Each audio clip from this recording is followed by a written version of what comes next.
Hello and welcome back to Afjer Audiobooks. Today I will be reading one of my all-time favorite series, Ranger's Apprentice, starting with Book 1, The Ruins of Gorlan. This is a series by John Flanagan. Warning beforehand, this is my second video in reading things aloud, and I do not have access or skill with editing software, so this will not be the best audiobook reading you've ever heard. But I don't know if there are official audiobooks for Ranger's Apprentice or not. If there are, go ahead and listen to them if you wish. But I'm just here, reading my version. You're now on Chapter 1.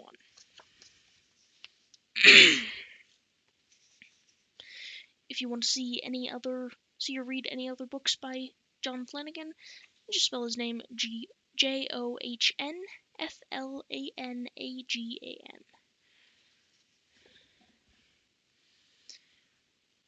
Try to eat something, Will. Tomorrow's a big day after all. Jenny, blonde, pretty and cheerful, gestured toward Will's barely touched plate and smiled encouragingly at him.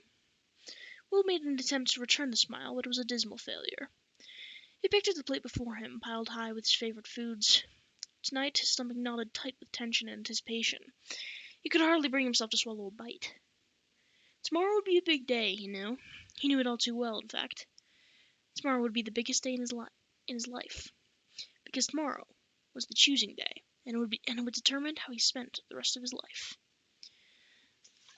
Nerves, I imagine, said George, setting down his loaded fork and seizing the lapels of his jacket in a judicious manner. He was a thin, ganglion, studious boy, fascinated by rules and regulations, and with a penchant for examining and debating both sides of any question, sometimes at great length. Dreadful thing, nervousness. It just frees you up so you can't think, can't eat, can't speak. I'm not nervous, Will said quickly, noticing that Horace had looked up, ready to form a sarcastic comment.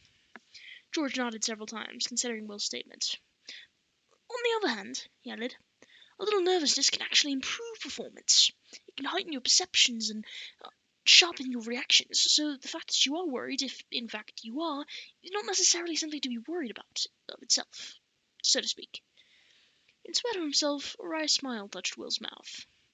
George would be a natural in the legal profession, he thought. He would almost certainly be the scribe master's choice on the following morning.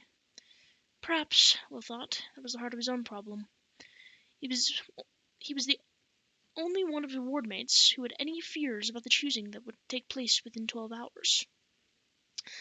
He ought to be nervous, Horace scoffed. After all, which craft master's going to want him as an apprentice? I'm sure we're all nervous, Alice said. She directed one of her rare smiles at Will. We'd be stupid not to be. Well, I'm not, Horace said, then reddened as Alice raised one eyebrow and Jenny giggled. It was typical of Alice, Will thought. He knew that the tall, graceful girl had already been promised a place as an apprentice by Lady Pauline, head of the Castle Redmont's diplomatic service. Her pretense that she was nervous about the following day, and her tact in refraining from pointing out Horace's gaffe, showed that she was already a diplomat of some skill. Jenny, of course, would gravitate immediately to the castle kitchens, domain of Master Chubb, Redmont's head chef. He was a man renowned throughout the kingdom for the banquets served in the castle's massive dining hall. Jenny loved food and cooking, and her easygoing nature and unfailing good humor would make her an invaluable staff member in the turmoil of the castle kitchens. Battle school would be Horace's choice. Will glanced at his wardmate now, hungrily tucking into the roast turkey, ham, and potatoes that he had heaped onto his plate. Horace was big for his age and a natural athlete. Chances that he would be refused were virtually non-existent. Horace was exactly the type of recruit that Sir Rodney looked for in his warrior apprentices. Strong, athletic, fit, and, Will thought, a trifle sourly. Not too bright. Battle school was the path to knighthood for boys like Horace, born commoners, but with the physical abilities to serve as knights of the kingdom. Which left Will. What would his choice be? More importantly, as Horace had pointed out, what craftmaster would accept him as an apprentice? For choosing day was the pivotal point in the life of castle wards. They were orphan children raised by the generosity of Baron Arnold, the Lord of Redmond Fief. For the most part, their parents had died in the service of the fief, and the Baron saw it as his responsibility to care for and raise the children of his former subjects, and to give them an opportunity to improve their station in life wherever possible. Choosing Day provided that opportunity. Each year, castle wards turning 15 could apply to be apprenticed to the masters of the various crafts that served the castle and its people. Ordinarily, craft apprentices were selected by dint of their parents' occupations or influence with the craftmasters. The castle wards usually had no such influence, and this was their chance to win a future for themselves.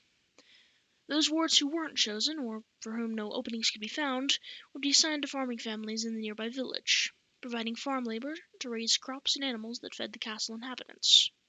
It was rare for this to happen, Will knew. The Baron and his craftmasters usually went out of their way to fit the wards into one craft or another, but it could happen, and it was a fate he feared more than anything. Horace caught his eye now and gave him a smug smile. "Still planning on applying for battle school, Will?" he asked through a mouthful of turkey and potatoes. "Better eat something then. You'll need to build yourself up a bit."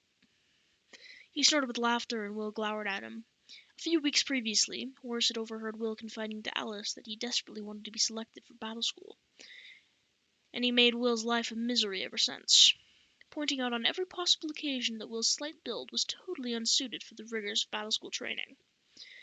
The fact that Horace was probably right only made matters worse. Where Horace was tall and muscular, Will was small and wiry. He was agile and fast and surprisingly strong, but he simply didn't have the size he knew was required of battle school apprentices. He'd hoped against hope for the past few years that he would have had what people called his growing spurt before the choosing day came around. But it never happened, and now the day was nearly here. As Will said nothing, Horace sensed that he had scored a verbal hit. This was a rarity in their turbulent relationship. Over the past few years, he and Will had clashed repeatedly. Being the stronger of the two, Horace usually got the better of Will, although very occasionally, Will's speed and agility allowed him to get in a surprise kick or a punch, and then escape before Horace could catch him. While Horace generally had the best of their physical clashes, it was unusual for him to win any of their verbal encounters. Will's wit was as agile as the rest of him, and he almost always managed to have the last word. In fact, it was this tendency that often led to the trouble between them. Will was yet to learn that having the last word was not always a good idea. Horace decided to press his advantage. "You need muscles to get into battle school, Will. Real muscles," he said, glancing at the others around the table to see if anyone disagreed. The other wards, uncomfortable with the growing tension between the two boys, concentrated on their plates. "Particularly between the ears," Will replied, and, unfortunately, Jenny couldn't refrain from giggling. Horace's face flushed, and he started to rise from his seat. But Will was quicker, and he was already at the door before Horace could disentangle himself from his chair. He contented himself with hurling final insults after his retreating wardmate. "That's right. Run away, Will No-Name. You're a no-name, and nobody will want you as an apprentice." In the anteroom outside, Will heard the parting sally, and felt blood flush to his cheeks. It was the taunt he hated most, although he never tried to let Horace know that, sensing that he would provide the bigger boy with a weapon if he did. The truth was, nobody knew Will's second name. Nobody knew who his parents had been. Unlike his yearmates who had lived in the fief before their parents had died and whose family histories were known, Will had appeared, virtually out of nowhere, as a newborn baby. He'd been found, wrapped in a small blanket, and placed in a basket on the steps of the ward building 15 years ago. A note had been attached to the blanket, reading simply, "His mother died in childbirth. His father died a hero. Please care for him. His name is Will." That year, there had been only one other ward. Alice's father was a cavalry lieutenant who had died in the Battle of Hackham Heath, when Morgorath's warrior army had been defeated and driven back to the mountains. Alice's mother, devastated by her loss, succumbed to a fever some weeks after giving birth. So there was plenty of room in the ward for the unknown child, and Baron Arnold was at heart a kindly man. Even though the circumstances were unusual, he had given permission for Will to be accepted as a ward of Castle Redmont's. It seemed logical to assume that if the note were true, Will's father had died in the war against Morgorath, and since Baron Arnold had taken a leading part in that war, He felt duty-bound to honor the unknown father's sacrifice. So Will had become a Redmond ward, raised and educated by the Baron's generosity. As time passed, the others had gradually joined him and Alice until there were 5 in their year group. But while the others had memories of the parents, or, in Alice's case, people who had known them and who could tell her about them, Will knew nothing of his past. That was why he had invented the story that had sustained him throughout his childhood in the ward. And as years passed and he added detail and color to the story, he eventually came to believe it himself. His father, he knew, had died a hero's death, so it made sense to create a picture of him as a hero. A knight, warrior in full armor, fighting against the Wargle hordes, cutting them down left and right until eventually he was overcome by sheer weight of numbers.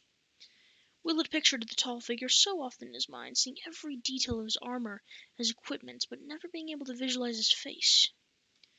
As warrior, his father would expect him to follow in his footsteps. That was why selection for battle school was so important to Will.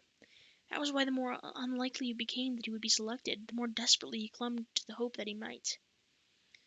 He exited the ward building into the darkened castle yard. The sun was long down, and the torches, placed every 20 meters or so on the castle walls, shed a flickering, uneven light. He hesitated a moment. He would not return to the ward and face Horse's continued taunts. To do so would only lead to another fight between them, a fight that Will knew that he would probably lose. George would probably try to analyze the situation for him, looking at both sides of the question and thoroughly confusing the issue. Alice and Jenny might try to comfort him, Alice particularly, since they'd grown up together. But at the moment, he didn't want their sympathy, and he couldn't face Horse's taunts. So he headed for the one place where he knew he could find solitude. The huge fig tree growing close to the castle's central tower had often afforded him a haven. Heights held no fear for Will, and he climbed smoothly into the tree, continuing long after another might have stopped, until he was in the lighter branches at the very top. Branches that swayed and dipped under his weight. In the past, he had often escaped from Horace up here. The bigger boy couldn't match Will's speed in the tree, and he was unwilling to follow as high as this. Will found a convenient fork and wedged himself into it, his body giving slightly to the movement of the tree as the branches swayed in the evening breeze. Below, the foreshortened figures of the watch made their rounds of the castle yard. He heard the door of the ward building open, and glancing down, saw Alice emerge. Looking around the yard for him in vain, the tall girl hesitated a few moments, then, seeming to shrug, turned back inside. The elongated rectangle of light that the open door threw across the yard was cut off as she closed the door softly behind her. Strange, he thought, how seldom people tend to look up. There was a rustle of soft feathers, and a barn owl landed on the next branch, its head swiveling, its huge eyes catching every last ray of the faint light. It studied him without concern, seeming to know it had nothing to fear from him. It was a hunter, a silent flyer, a ruler of the night. "At least you know who you are," he said softly to the bird. It swiveled its head again, then launched itself off into the darkness, leaving him alone with his thoughts. Gradually, as he sat there, the lights in the castle windows went out, one by one. The torches burnt down to smoldering husks, and were replaced at midnight by the change of watch. Eventually, there was only one light left burning, and that, he knew, was in the Baron's study, where the Lord of Redmond was still presumably at work, poring over reports and papers. The study was virtually level with Will's position in the tree, and he could see the burly figure of the Baron seated at his desk. Finally, Baron Arnold rose, stretched, and leaned forward to extinguish the lamp as he left the room, heading for sleeping quarters on the floor above. Now the castle was asleep, except for the guards on the walls, who kept constant watch. In less than 9 hours, Will realized, he would face the choosing. Silently, miserably, fearing the worst, he climbed down from the tree and made his way to his bed in the darkened boys' dormitory in the ward. And that was Chapter 1 of The Ruins of Gorlan by John Flanagan. Thank you so much for listening, and I will see you guys in the next reading. Bye.